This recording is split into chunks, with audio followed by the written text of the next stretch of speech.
রবিবার 1 ফেব্রুয়ারি 2026 সকাল 11টায় কেন্দ্রীয় বাজেট পেশ করবেন কেন্দ্রীয় অর্থমন্ত্রী নির্মলা সীতারামন। এবারের বাজেট অনেকগুলো দিক থেকেই কিন্তু ভীষণভাবেই উল্লেখযোগ্য। সবচেয়ে গুরুত্বপূর্ণ হলো বাংলা। 26-এর বাজেটের পরেই রয়েছে 26-এর বিধানসভা নির্বাচন। পশ্চিমবঙ্গ সহ 5 রাজ্যে নির্বাচন রয়েছে, তার আগে এই বাজেট পেশ হতে চলেছে। ভারতের আর্থিক নীতির সঙ্গে যে ওতপ্রোতভাবে রাজনীতি জড়িয়ে রয়েছে তার আমার বলার কোনো অপেক্ষা রাখে না। খেয়াল করে দেখুন, গত বছর অর্থাৎ 2025 সালের বাজেটের পরেই ছিল বিহারের বিধানসভা নির্বাচন। সে কারণে গত বাজেটে বিহারের জন্য একাধিক বড় ঘোষণা ছিল।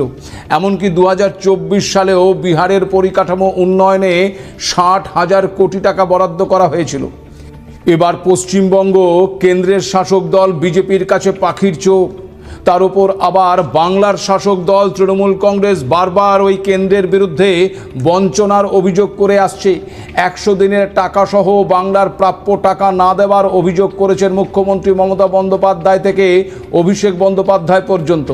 সে কারণে আসন্ন বাজেটে বাংলার জন্য বড় কিছু ঘোষণা থাকতে পারে বলে ইতিমধ্যেই কিন্তু জোর জল্পনা শুরু হয়েছে। ইতিমধ্যেই দেখুন, একাধিক রেল প্রকল্প ঘোষণা করা হয়েছে। মালদা থেকে বন্দে ভারতের স্লিপার ট্রেনের উদ্বোধন করেছেন খোদ প্রধানমন্ত্রী। সেই ট্রেন আবার জুড়েছে গুয়াহাটিকে।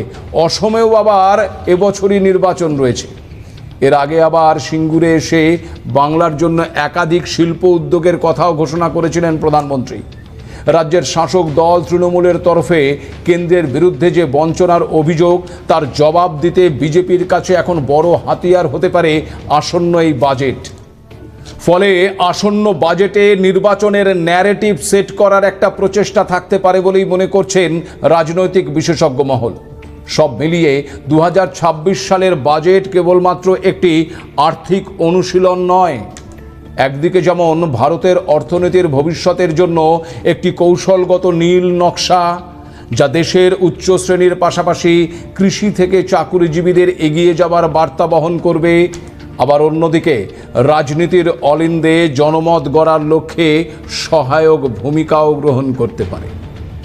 সেই অর্থে এই দুইয়ের মধ্যে ব্যালেন্স তৈরি করাই এখন ওই নির্মলা সীতারামনের কাছে একটা বড় চ্যালেঞ্জ, তা বলাই যায়। আজ এই পর্যন্তই।